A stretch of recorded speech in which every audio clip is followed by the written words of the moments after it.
For today's lesson, you are going to need your sketchbook, a pencil, a black marker, crayon, or colored pencil, and something to color with. If you can find something round to trace, that might be helpful too, otherwise you will just be drawing a circle. We are going to start with our paper in the landscape position so that that spiral is at the top. I'm going to put my round object in the center and trace around it. Again, if you don't have anything to trace, then just do your best to draw a circle in the middle of your paper. We are going to split this down the middle so that one side is a sun and one side is the moon. So I was thinking about what the moon looks like from the side if I'm drawing a face. So I started with the forehead and then added the nose. So the moon in my picture is looking to the right. I'm seeing him from this side. So I drew half of his lips, and then I also drew his one eye.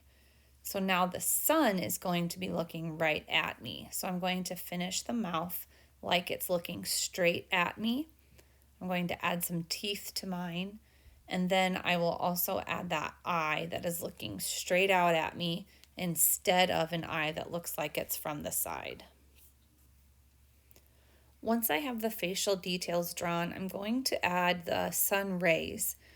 The sun rays that are at the top and at the very bottom, I'm going all the way to the edge of the paper so that I'm kind of dividing my paper in two so that the whole right side, even the background, is going to be the sun, and then the whole left side is going to be the moon.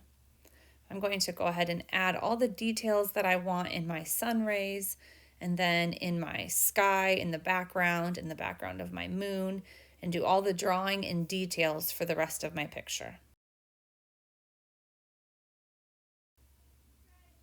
Once I have all of my details added in pencil, I'm going to trace all of my pencil lines in Sharpie or black crayon or black colored pencil. Once you have everything outlined in your Sharpie or your crayon or colored pencil, go back and erase any pencil lines that you still see. Now comes the time to add color. We are going to separate our colors into warm colors and cool colors. So those warm colors are the colors that remind us of the sun or a fire, and those cool colors of grass, of being calm or being cold.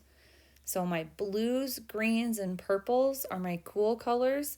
My reds, oranges, and yellows are my warm colors. In markers, I'm not going to have a lot of variety for each group. So for my cool colors in my markers that I have, I only had green, blue, and purple. For my warm colors, I had my red, orange, and yellow. Pink is just red with white added to it, so it is also a warm color.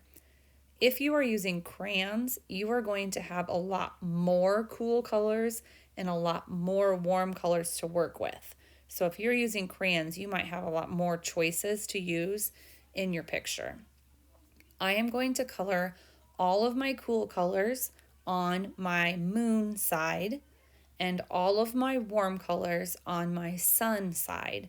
So that includes the moon itself, so the actual shape of the moon, the sky behind it, the stars, the dots that I put in the sky. Those are all going to be cool colors, those blues, greens, and purples.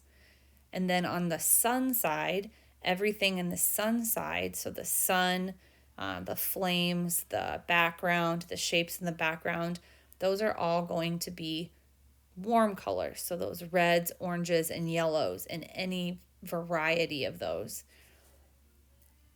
You can add any kind of pattern that you want to your background. Again, in mine, like for the moon, I added the stars, and the sun, I added kind of those flames, but you could do stripes or patterns. You could do lines and designs. They don't have to be the same that you see in my picture. Once you have colored in your entire picture and it's completely finished, take a picture of it and upload it to Artsonia. If you have any questions, please reach out to your art teacher through email.